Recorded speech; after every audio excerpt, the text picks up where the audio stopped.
Dengan memasang muka melas bin tak berdaya, dia memperkenalkan dirinya sebagai pacarnya Jingjing. Mereka sudah cukup lama pacaran, tapi Jingjing tak pernah berani memperkenalkannya pada orang tuanya.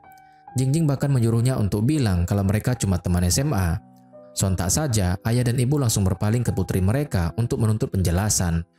Gara-gara ulah Yutu, Jingjing jadi diomeli ibunya sepanjang jalan. Dia berusaha meyakinkan ibunya bahwa dia dan Yutu baru pacaran kemarin, tapi ibu tak percaya. Bahkan menuduhnya tidak bertanggung jawab dalam hubungan mereka, lalu menutup teleponnya begitu saja. Sontak saja, Jingjing melototi Yutu dengan kesal. Ibuku bilang kalau aku tidak bertanggung jawab dalam hubungan kita. Kebetulan sekali, ibuku juga berkata begitu padaku, santai Yutu. Ibuku bilang kalau aku tidak menjaga perasaan pasanganku, kata Jingjing lagi. Kebetulan sekali, ibuku juga berkata begitu, jawab Yutu lagi. Ayahku juga ikut-ikutan, dia bilang kalau aku harus lebih baik padamu. Kalau yang itu tidak terjadi pada Yutu, soalnya ayahnya Yutu tidak mungkin berani ngomong kalau ibunya sedang ngomel. Jingjing sungguh tidak mengerti untuk apa mereka berdua saling mencemarkan nama baik satu sama lain. Yutu santai saja mengingatkan bahwa Jingjing duluan yang cari perkara, dia hanya belajar dari pacarnya. Pacarmu adalah gadis yang polos. Jelas-jelas kau memang berbakat akting sejak lahir. Tiba-tiba ponsel Yutu berbunyi, takut ibunya mengomel lagi, jadi Yutu minta Jingjing untuk mengeceknya. Oke, Jingjing sangat antusias ingin melihat Yutu diomeli lagi. Tapi ternyata yang mengirim voice note bukan ibunya, melainkan Zai Liang. Yutu memberitahu bahwa Zai Liang itu adalah Hao Huang, yaitu teman main mereka. Dalam voice note-nya, Zai Liang memberitahu Yutu bahwa dia kencan buta waktu Imlek kemarin, dan gadis itu sesuai banget sama kriteria idamannya. Kebetulan mereka bekerja di kota yang sama, jadi dia akan mengejar gadis itu dan menargetkan untuk mendapatkan gadis itu dalam kurun waktu 1 bulan. Dengan bangganya, dia mengklaim kalau dia akan melepas status jomblonya lebih cepat daripada Yutu.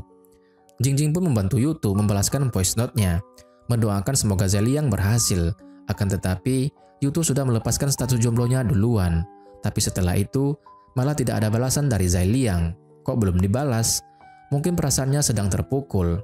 Saking syoknya mendengar suara Jingjing, dia sampai menjatuhkan ponselnya ke cangkir teh dan butuh waktu untuk mengelapnya sampai kering. Sebelum kemudian, dia video call nomornya Yutu, tapi malah melihat wajah Jingjing. Wah, ternyata Mianhua benar-benar Jingjing. Apa mereka berdua sedang bersama sekarang? Jingjing membenarkan, Yutu lagi nyetir, jadi tidak bisa angkat telepon. Sebentar. Zai Liang butuh waktu untuk menata perasaannya yang masih syok. Zai Liang penasaran ingin melihat mukanya Yutu sekarang. Ingin melihat apakah mukanya Yutu merona setelah sekarang dia sudah punya pacar. Yutu pun langsung pasang muka poker face, tapi itu sama sekali tak memperdaya Zai Liang. Jelas-jelas muka Yutu sedang menunjukkan kebanggaan besar. Dia bahkan dengan senang hati memberitahukan aib temannya sendiri dengan memberitahu Jingjing bahwa dulu Yutu tuh tidak pernah memperhatikan Jingjing. Tidak pernah sekalipun dia melirik iklannya Jingjing di jalan. Bahkan waktu wajah Jingjing muncul di iklan game pun tidak pernah Yutu meliriknya. Yutu jadi ketakutan layaknya suami takut istri dan berusaha memperingatkan Zai Liang. Tapi Zai Liang terus saja nyerocos antusias. Dia bahkan memberitahu Jingjing saat Yutu pulang dari memperbaiki pembersih udaranya Jingjing waktu itu, dia kan tanya bagaimana wajahnya Mianhua.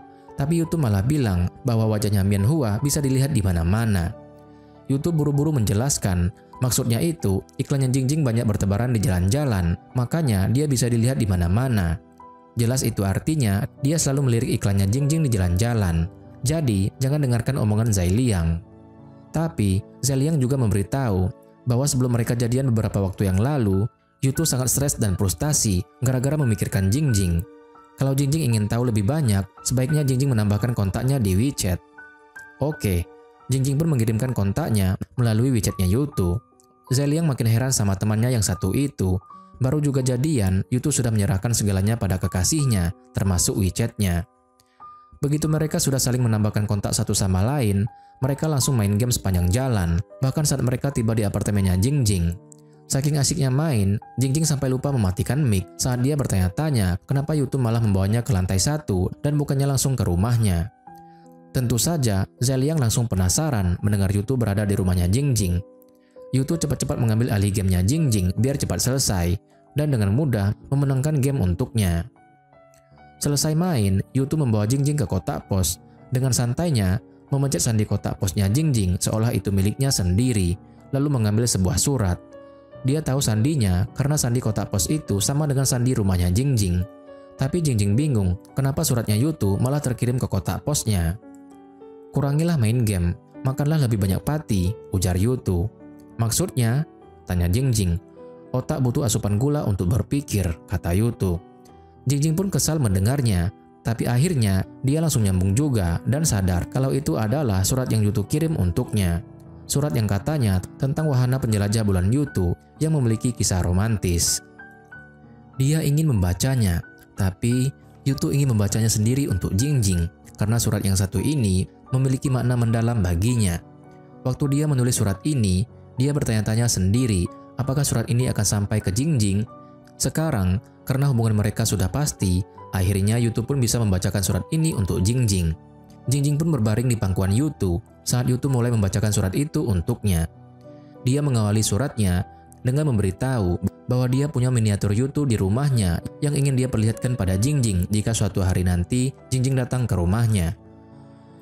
Hingga akhirnya Yutu selesai membacakan surat 4 halaman itu, Jingjing sudah ngantuk dan memberitahu Yutu bahwa tadi pagi dia sudah menyuruh Xiaozu untuk membantunya berkemas untuk besok.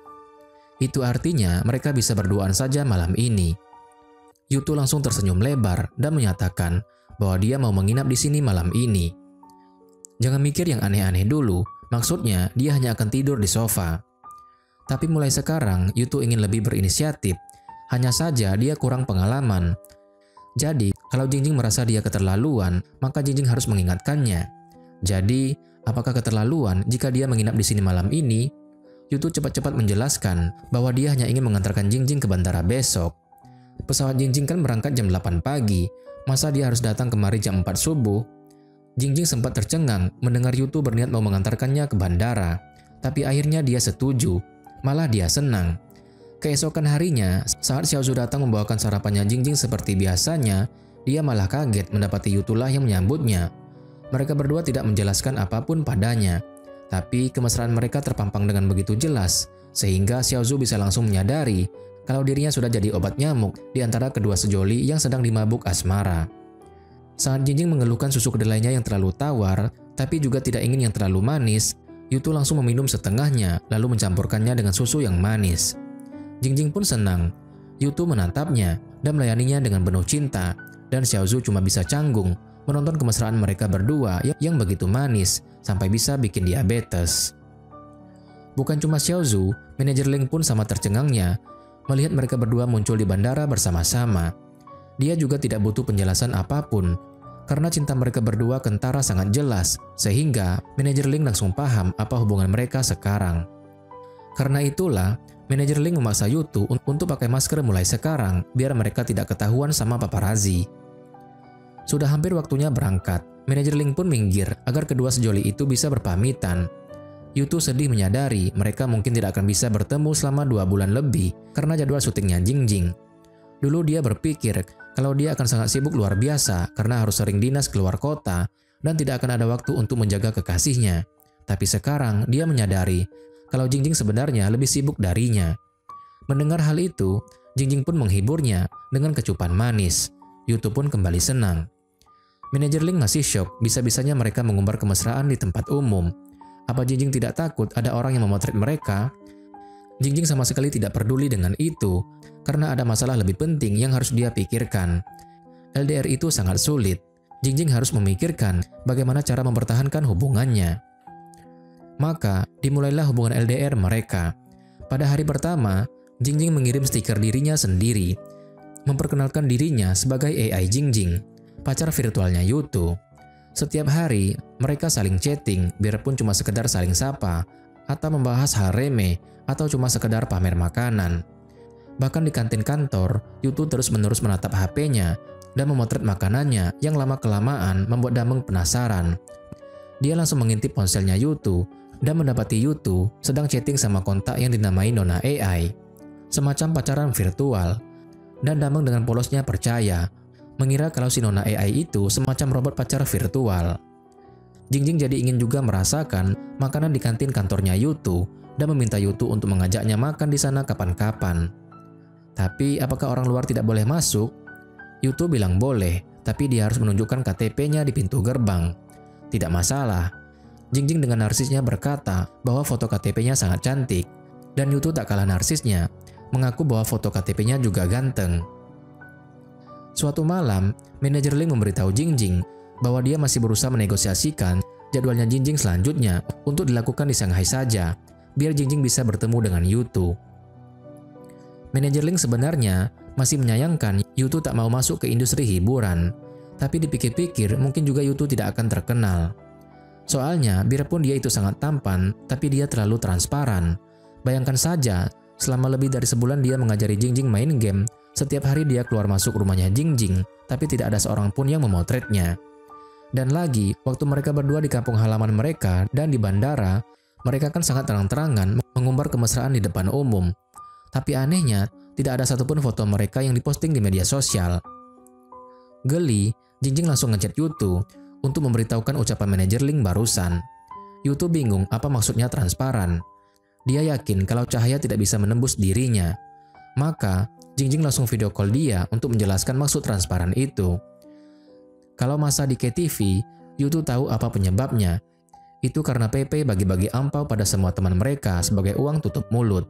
Tapi Yutu mengaku sudah mengganti uangnya Pepe. Awalnya Pepe sempat menolak, apalagi selama ini dia banyak berhutang budi pada Jingjing yang selalu memberinya banyak baju-baju bagus. Tapi kemudian Pepe menyadari bahwa dia tidak boleh membiarkan Yutu merasa diuntungkan.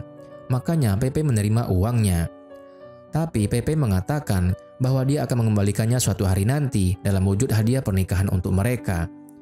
Jingjing penasaran berapa jumlahnya. Setengah dari gaji bulanku. Banyak sekali, mending kita ketahuan saja waktu itu, sayang sekali. Kalau begitu, kurangi saja dari jumlah maharmu. Jingjing sontak ngambek dan mematikan video call-nya. Yutu langsung menghubunginya lagi dan berjanji tidak akan membahas masalah mahar pernikahan. Mereka pun memutuskan untuk tetap saling terhubung, tapi sambil sibuk sendiri-sendiri dengan kegiatan masing-masing. Tapi, Jingjing lama-lama tidak fokus dengan hafalan naskahnya, saking terpesonanya melihat sang pacar yang lagi serius dengan kegiatannya. Dia sedang apa sih? Yutu mengaku kalau dia sedang menulis surat untuk Jingjing. Kali ini tentang migrasi manusia ke Mars. Tapi berbeda dari surat-surat sebelumnya, kali ini Yutu menulis suratnya dengan cara mengarang sebuah cerita dengan tokoh utamanya yang bernama Yu Xiaoqiao, yang merupakan gabungan nama marga mereka.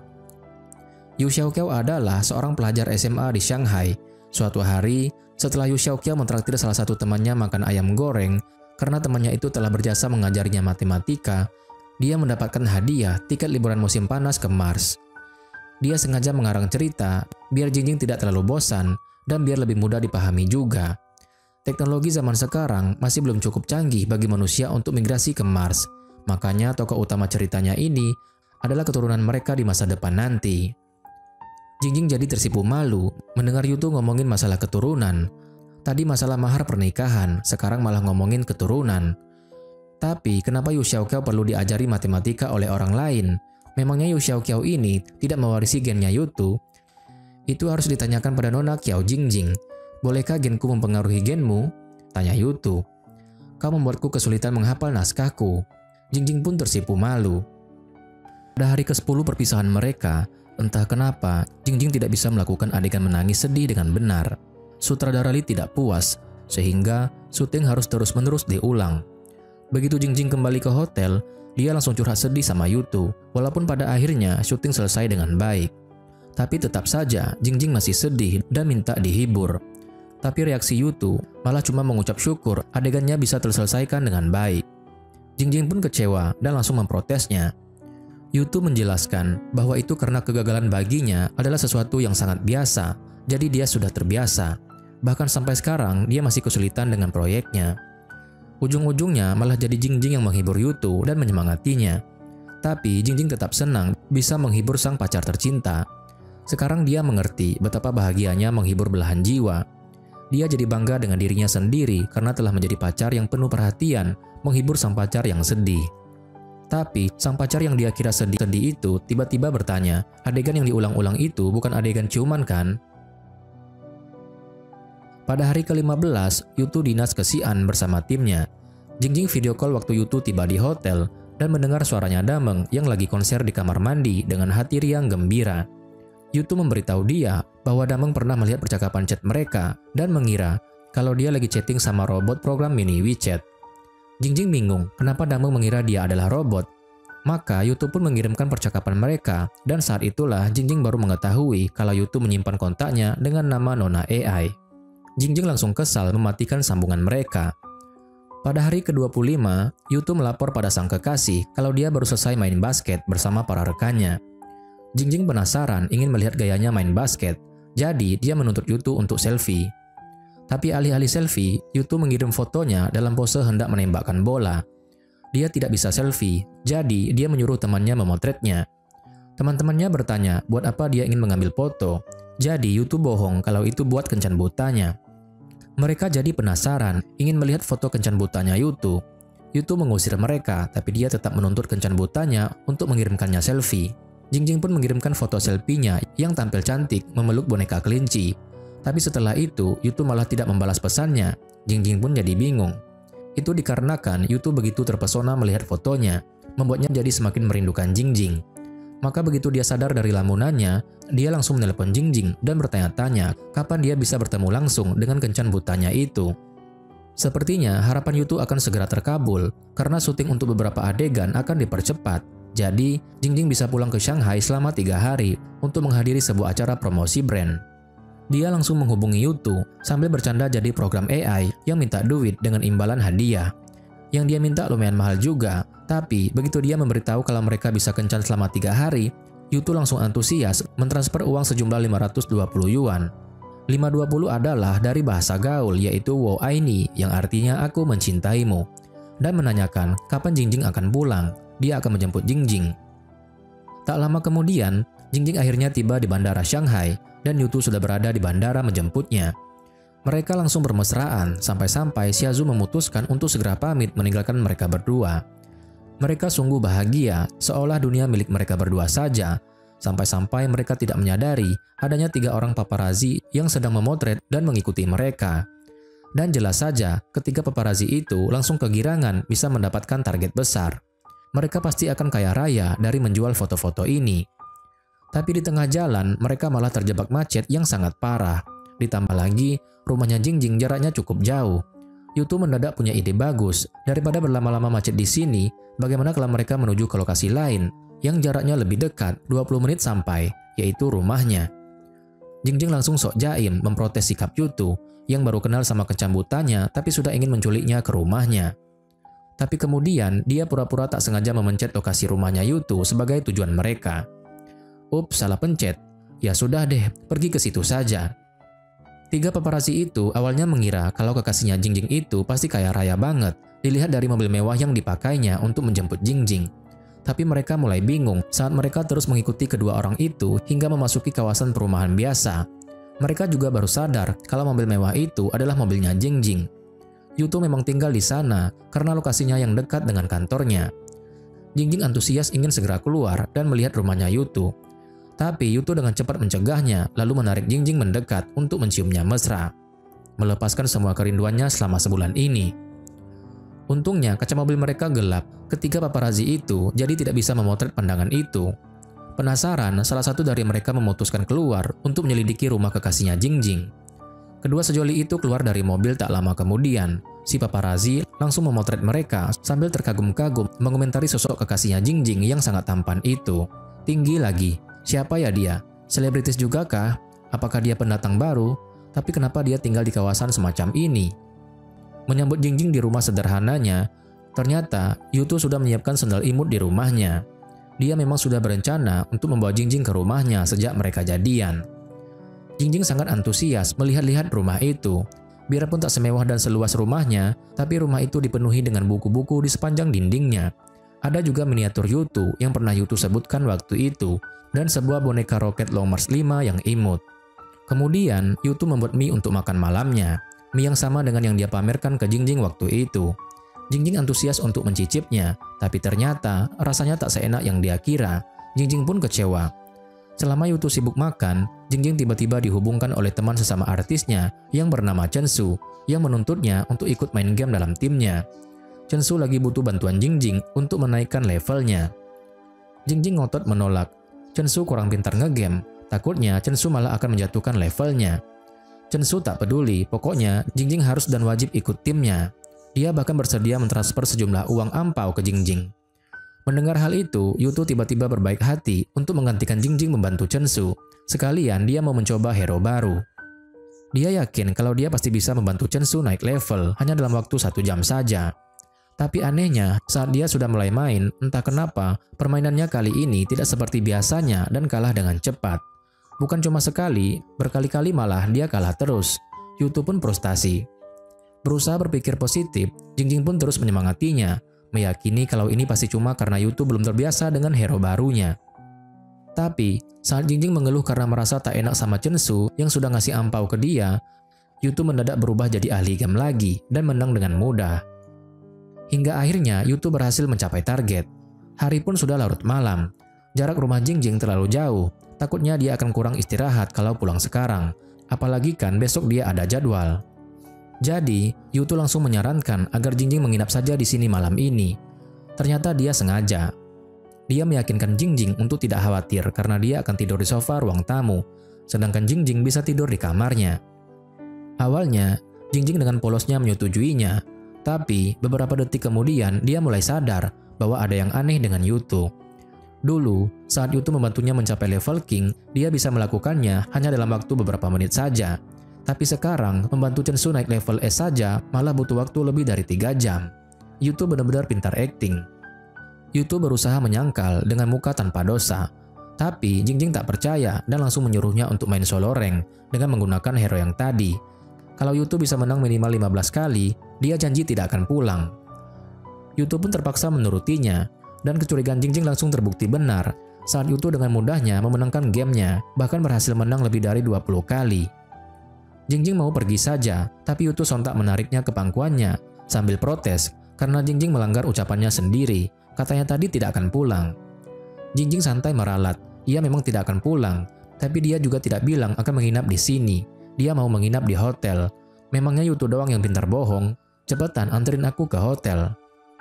Tapi tiba-tiba Yutu pasang muka melas dan memberitahu Jingjing bahwa besok dia mengambil cuti agar bisa menemani Jingjing ke lokasi acara dan bisa bersama Jingjing seharian.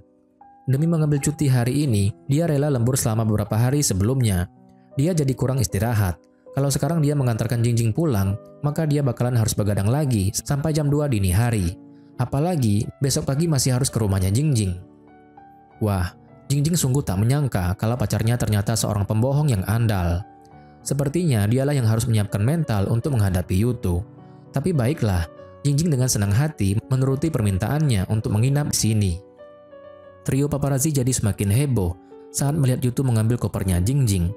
Itu bukti jelas kalau mereka memang kekasih dan Jingjing akan menginap di rumah kekasihnya malam ini. Sementara itu, Jingjing memberitahu Chensu bahwa yang main tadi adalah pacarnya. Kapan-kapan akan dia kenalkan sama Chensu. Orangnya sangat tampan, bukan berasal dari industri hiburan. Pintar main game, banyak akal, dan pintar berpura-pura sedih. Chensu malah bingung mendengarnya. Kenapa penggambaran cowoknya Jingjing itu kayaknya dia cowok bajingan? Saat Jingjing selesai mandi tak lama kemudian, Yutu masuk kamar hanya untuk memberikan boneka roketnya dan mengambil bantal. Dia akan tidur di luar, lalu mengecup manis pipi Jingjing sebelum keluar kamar. Jingjing dengan antusias ngechat Chensu memberitahunya kalau dia lagi nginap di rumah pacarnya sekarang. Takutnya dia jadi tidak bisa tidur, bagaimana kalau besok dia tidak ada stamina untuk melakukan jadwalnya. Kalimatnya menjurus banget. Chensu langsung melotot membaca chat itu. Apa dia begitu energik sampai bisa mempengaruhi staminamu besok? Apakah sepanjang malam? Tanya Chensu. Jingjing jadi tersipu malu membaca chatnya. Dia buru-buru menjelaskan kalau dia dan pacarnya baru jadian. Jadi mereka tinggal di kamar yang berbeda. Tapi ucapan Chensu itu membuatnya jadi tidak bisa tidur.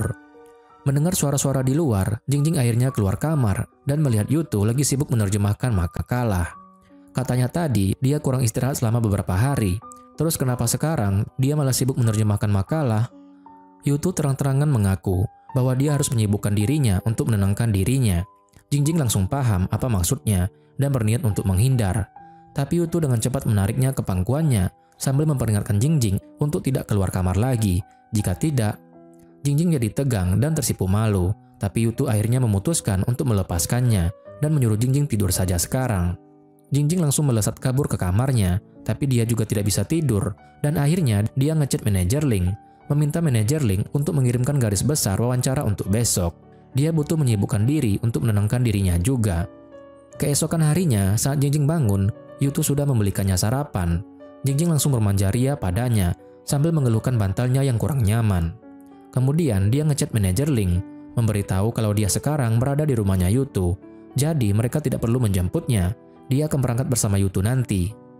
Tapi begitu membacanya, manajer Ling sontak menelponnya, dan Jingjing santai saja menyalakan speaker HP-nya sehingga Yutu ikutan dengar saat manajer Ling mengatakan tentang Jingjing yang semalam minta garis besar wawancara untuk menenangkan dirinya.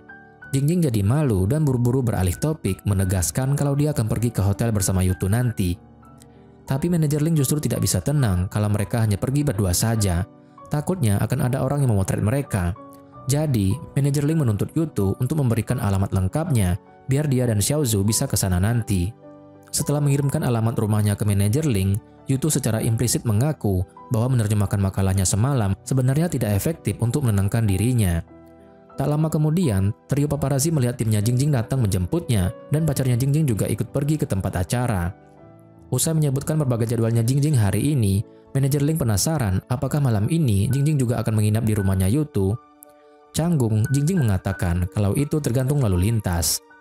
Lalu lintas di kota ini sangat parah. Kemarin dia terjebak macet parah, makanya dia ke rumah Yutu untuk main sebentar. Terus dia malas pindah saja, makanya dia menginap di sana. Manajer Ling langsung mendengus sinis mendengar alasannya. Menyadari para staf acara pasti akan penasaran dengan keberadaan si tampan Yutu, Jingjing mendadak punya ide untuk mendandani Yutu. Jadi, nanti Yutu bisa diperkenalkan sebagai konsultan gayanya. Tak lama kemudian, mereka pun tiba di parkiran hotel. Jingjing dan Yutu keluar dari mobil dengan penuh gaya. Keren banget deh pokoknya. Yutu juga kelihatan makin tampan dengan samarannya pakai kacamata. Sudah bisa diduga, penata riasnya Jingjing langsung penasaran melihat Yutu dan bertanya-tanya apakah dia artis barunya manajer Ling. Manajer Ling mengaku kalau dia staf baru di kantornya. Hah?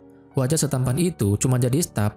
Manajer Ling sungguh menyia-nyiakannya. Sayang sekali dia tidak masuk industri hiburan. Dia pasti akan sangat terkenal. Para pembuat film dan drama pasti akan gila-gilaan memperebutkannya. Manajer Ling juga maunya begitu. Bagaimana Yutu? Aku akan menjadikanmu selebritis. Biarkan Jingjing membimbingmu, kau pasti akan segera populer. Tidak bisa begitu dong. Jingjing tidak mau sembarangan membimbing orang. Jika Yutu ingin dia membimbingnya, maka Yutu wajib tanda tangan kontrak minimal 10 tahun dengannya. Nona Jingjing, aku bisa tanda tangan kontrak yang lebih panjang, ujar Yutu penuh arti. Oh, lalu bagaimana dengan pembagian uang yang diperoleh? Tanya Jingjing. Cukup sisakan sedikit biaya hidup untukku. Oke, Jingjing setuju. Tapi si penata rias yang gak nyambung tercengang berpikir kalau aturan kontrak kerja di perusahaannya manajer Ling ternyata sangat sadis. Xiaozhu datang tak lama kemudian, membawakan 3 gaun untuk Jingjing pilih. Manajer Ling langsung mengusir semua staf agar Jingjing bisa berduaan dengan Yutu. Jingjing langsung minta Yutu untuk membantunya memilih gaun. Tapi, alih-alih memilih model yang paling bagus atau yang paling modis, Yutu malah menimbang gaun-gaun itu, lalu memilihkan yang paling ringan biar Jingjing tidak kecapean memakai gaunnya. Manajer Ling sampai hampir tersedak mendengar pilihan Yutu. Bahkan, Jingjing pun merasa geli dengan caranya memilih sesuatu. Tapi gaun ini agak terbuka, Yutu tidak keberatan kan? Apa aku orang yang berpikiran sempit? Baguslah kalau begitu. Tapi aku orang yang berpikiran sempit. Jingjing langsung melepaskan kacamatanya Yutu, karena kacamata itu membuat Yutu jadi terlalu menarik dan memikat orang. Jingjing tak suka, Yutu kan miliknya seorang. Benar, aku milikmu, bisik Yutu mesra. Manajer Ling benar-benar tak tahan lagi mendengarkan kemesraan mereka berdua dan buru-buru berdehem untuk memperingatkan mereka. Karena Jingjing sebentar lagi harus melakukan wawancara dahulu, jadi Yutu pun keluar ke kafe terdekat. Dia santai saja duduk menunggu di sana sambil melanjutkan pekerjaannya tanpa menyadari trio paparazzi mengikutinya sambil menggosipkannya. Mereka yakin kalau kekasihnya Jingjing itu pasti tidak mungkin mampu membelikan berlian mahal yang Jingjing promosikan itu. Kalau nanti mereka mengeksposnya dan Jingjing tidak mau mengakui hubungan mereka, maka mereka mungkin akan putus. Seperti biasanya, ada beberapa wanita yang langsung naksir dia. Salah satunya bahkan nekat mencoba meminta kontak WeChat-nya, tapi Yutu menolaknya dengan sopan. Begitu acaranya hampir dimulai, Yutu pun pergi, dan trio paparazzi terus mengikutinya dengan ketat, memotretinya sepanjang acara berlangsung. Jingjing benar-benar tampak sangat mempesona begitu muncul di panggung. Para penggemarnya, baik laki-laki maupun perempuan, menjerit heboh memanggilnya sebagai istriku. Yutu tak suka, tapi pada akhirnya dia mengerti cinta mereka padanya. Begitu acara selesai, Jingjing langsung balik ke kamar hotelnya dan mendapati Yutu sudah menunggunya di sana. Jingjing langsung menuntut pujian darinya, tapi Yutu cuma bilang cantik doang. Gitu doang, Jingjing pun kecewa. Seingatnya dulu nilai bahasanya Yutu cukup bagus, kenapa sekarang kosakatanya jadi sangat sedikit? Maka Yutu pun membacakan sebuah puisi untuk menggambarkan betapa mempesonanya Jingjing dan berhasil membuat Jingjing tersipu malu. Tapi Yutu penasaran kenapa para penggemarnya Jingjing, baik laki-laki maupun perempuan, memanggilnya istriku. Mereka memanggil begitu kan cuma untuk bersenang-senang. Kenapa kau cemburu? Bukan begitu, lagi pula kau akan pulang bersamaku. Pulang bersamamu? Terus apa? Melihatmu menerjemahkan makalah lagi? Oh, Yutu mengerti. Maka begitu mereka kembali ke rumah Yutu tak lama kemudian, Yutu langsung menciumnya mesra dan sampai ke tempat tidur. Membaringkan Jingjing di ranjangnya, Yutu bertanya dengan suara parau, selain bantal apalagi yang tidak terbiasa. Kau, kata Jingjing, ini tidak bisa dihindari, kau akan terbiasa. Yutu pun langsung membuang semua bantalnya dan menciumnya makin dalam. Keesokan harinya, Yutu mengantar Jingjing ke bandara dan memeluknya erat sebelum melepasnya pergi. Tentu saja, trio paparazzi langsung heboh memotreti adegan romantis itu. Bahkan mereka pun bisa merasakan cinta tulus pasang kekasih itu. Tapi mereka tak berhenti sampai di sini saja, demi rencana besar mereka untuk mengungkapkan segala hal tentang hubungan asmara Jingjing dan kekasihnya. Mereka jadi tambah maruk dan memutuskan terus mengikuti Yutu dan menyelidikinya. Mereka memotreti kehidupan sehari-harinya yang sederhana, bahkan nekat mengikutinya sampai ke tempat kerjanya.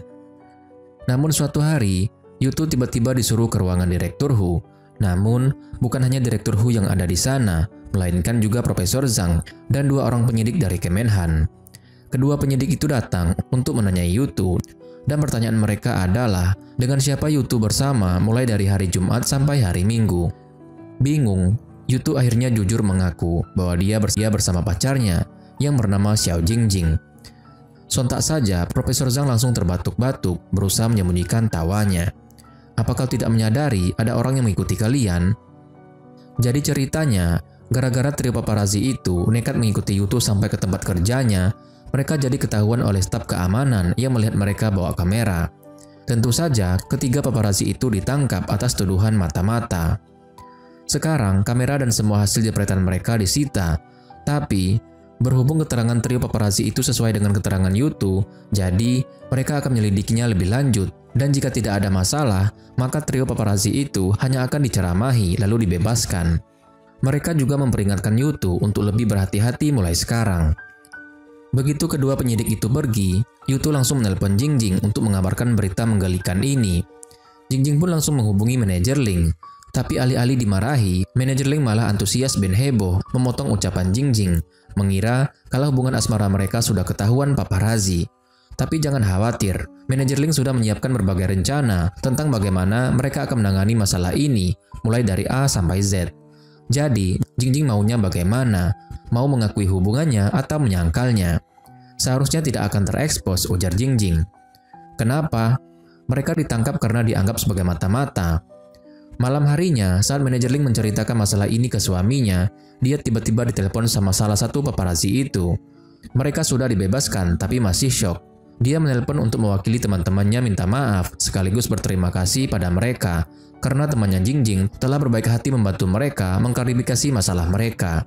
Karena itulah mereka janji bahwa mereka akan berhenti sampai di sini, tidak akan mengekspos apapun, dan tidak pernah lagi memotreti Jingjing.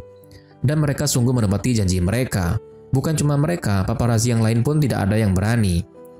2 tahun pun berlalu begitu saja. Selama 2 tahun ini, beberapa kali Jingjing dan Yutu dipotret oleh orang-orang biasa yang kebetulan melihat mereka saat mereka sedang kencan.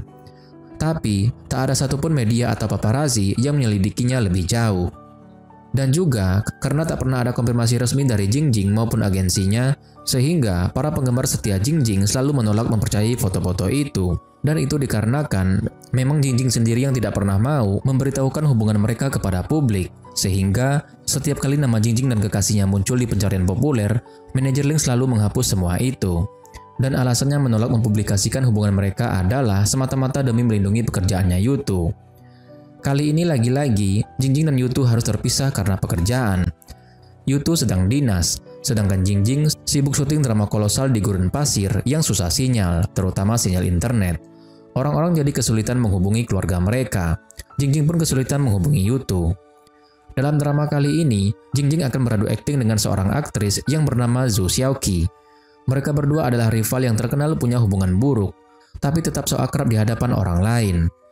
Di balik kata-kata mereka yang tampaknya saling memuji, sebenarnya tersimpan sindiran pada satu sama lain. Peran mereka juga jadi rival di drama ini. Mungkin karena hubungan mereka yang seperti inilah, mereka jadi bisa melakukan adegan pertarungan penuh dendam dengan sangat baik. Tapi, Xiaoqi tak senang melihat Jingjing berakting sebaik itu, dia jadi merasa kalah dari Jingjing. Malam itu, pacarnya Xiaoqi yang kaya raya datang dengan membawa rombongan chef dan traktiran makanan mewah untuk semua staf. Sepertinya mereka memang pasangan yang suka pamer, tapi sutradara tampak jelas tak senang dengan semua ini, dia bahkan menolak untuk makan. Jingjing juga tidak ikut, tapi asisten Xiaoqi sengaja memberikan beberapa daging ke Xiaozhu.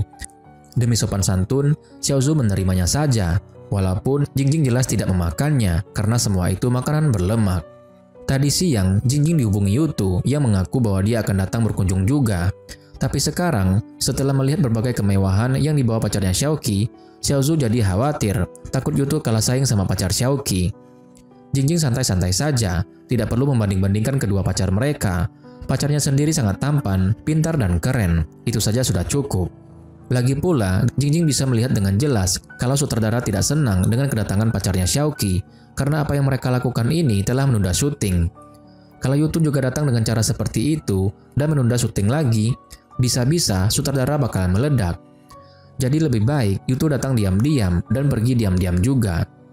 Karena Jingjing lagi syuting, jadi Xiaozhu yang menyambut kedatangan Yutu dan langsung terperangah, saking terpesonanya melihat Yutu keluar dari mobil jeep pakai kacamata hitam dan terlihat sangat tampan.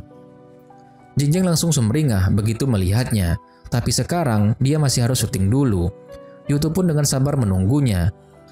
Dan begitu dia berhasil menyelesaikan satu adegan dan sutradara memberikan izin istirahat, Jingjing langsung melompat ke dalam pelukan Yutu, tanpa mempedulikan banyak mata yang melihat mereka seolah dunia milik berdua. Asistennya Xiaoqi langsung kesemsem sama Yutu, tapi Xiaoqi langsung sinis mengejek sikap mereka yang bermesraan di tempat umum. Melihat hal itu, Xiaozhu langsung membuka payungnya untuk menutupi sepasang kekasih itu dari pandangan Xiaoqi dan asistennya, kemudian cepat-cepat berdehem untuk memperingatkan mereka berdua untuk segera pergi ke tenda saja. Karena dinasnya Yutu sudah selesai, Jingjing mengira kalau mereka akan punya waktu bersama selama beberapa hari. Tapi Yutu mengaku bahwa sore nanti dia sudah harus balik ke Shanghai karena besok ada rapat. Jadi, mereka hanya punya waktu beberapa jam saja. Jingjing agak kecewa, tapi dia mengerti kesibukan Yutu. Selesai syuting nanti, aku ingin beristirahat 2 bulan. Yutu pun senang. Kebetulan, saat Jingjing selesai syuting nanti, dia sendiri akan punya banyak waktu karena tidak perlu dinas lagi. Jingjing pun senang, dia mau mengambil makan siang buat Yutu, tapi tiba-tiba Yutu menariknya, lalu berkata ambigu. Tidak perlu buru-buru, kita selesaikan urusan pentingnya dulu, kata Yutu, lalu mencopot jaketnya dan menenggak sebotol air. Jingjing jadi tersipu malu. Akhirnya mereka punya waktu 1 jam berduaan sekarang. Yutu pun tak buang waktu untuk melepaskan kerinduannya dan menciumnya dengan mesra. Saatnya mereka berpisah lagi, mereka pun berpelukan lama. Keesokan harinya, Yutu diminta salah satu rekannya untuk ikut tanding basket menggantikan seorang pemain yang kakinya terluka. Memang sih, banyak insinyur lain yang tinggi-tinggi dan lebih muda, tapi kan bukan berarti mereka pintar main basket. Awalnya Yutu ragu, soalnya dia sudah bilang ke keluarganya kalau dia akan pulang makan malam di rumah nanti malam, tapi akhirnya dia setuju juga. Ngomong-ngomong tentang keluarganya Yutu, dia sudah dengar dari Dameng bahwa Yutu punya pacar yang sangat amat cantik. Yang Yutu maksud keluarganya itu pacarnya kan? Yutu membenarkan, memang pacarnya, dan pacarnya itu memang sangat amat cantik. Yutu menelepon Jingjing, mengabarkan bahwa dia tidak akan makan malam di rumah, karena harus menggantikan seorang pemain dalam pertandingan basket. Jingjing geli mendengarnya, cuma jadi pemain pengganti, padahal dulu semasa sekolah, dia adalah pemain utama tim basket sekolah mereka. Yutu dengan nada melas mengingatkan Jingjing kalau dia sudah semakin menua sekarang. Benar juga, Insinyur Yu sudah berusia 32 tahun sekarang. Dalam olahraga berintensitas tinggi seperti basket, fisikmu tidak sebanding dengan anak-anak muda yang baru lulus. Bagaimana denganmu? Bukankah kita seumuran? Kata Yutu. Tidak, kuberitahu kau. Beberapa waktu yang lalu, ada akun pemasaran yang mengatakan kalau aku seperti masih gadis. Yutu seperti biasanya langsung balas narsis juga, mengaku betapa hebatnya dirinya sampai diminta jadi pemain pengganti.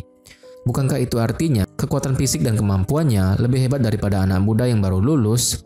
Kalau Jingjing tak percaya, dia datang saja kemari untuk menyaksikannya sendiri sekaligus menyemangatinya. Tak lama kemudian, Jingjing dengan penuh semangat pergi ke kantornya Yutu dan berhasil membuat Satpam melongo melihatnya. Bukan cuma Pak Satpam, karena Yutu berniat pamer pacarnya secara resmi pada semua rekannya, Jingjing pun melepaskan maskernya dan langsung membuat semua orang di lapangan basket tercengang melihatnya. Sama seperti Dameng, begitu mendengar kalau Yutu dan Jingjing teman SMA, mereka semua juga penasaran apakah Jingjing dan Yutu sudah pacaran selama belasan tahun. Dan Jingjing tetap memberikan jawaban yang sama seperti sebelumnya, bahwa mereka hanya fokus belajar semasa SMA. Bertemu lagi bertahun-tahun kemudian, dan berhubung masih sama-sama lajang, jadi mereka jalani saja. Yutu masuk ke lapangan tak lama kemudian, dan langsung bikin heboh saat dia mendekati Jingjing hanya untuk manja minta penyemangat. Dan Jingjing malah sengaja menggodai umurnya yang sudah semakin tua.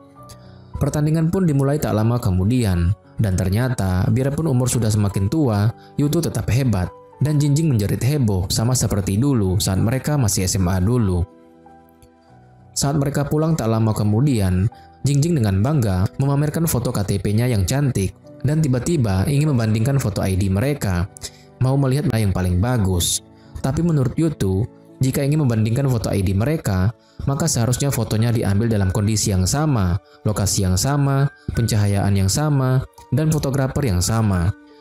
Dia pun meremas tangannya dengan gugup saat tiba-tiba dia bertanya, "Jadi, kapan kita akan mengambil foto identitas bersama?" tanya Yutu, yang artinya dia sedang melamar Jingjing. Maksudnya foto bersama untuk buku nikah. Akhirnya dia pun melamar Jingjing. Jingjing pun begitu tercengang mendengarnya. Tidak tahu harus bilang apa, karena lamaran ini begitu mendadak baginya.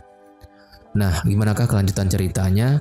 Apakah dia akan menerima lamaran Yutu atau menolaknya? Nantikan kelanjutan ceritanya di video part 4. 这怎么比得出来？所以，我们什么时候一起去拍证件照？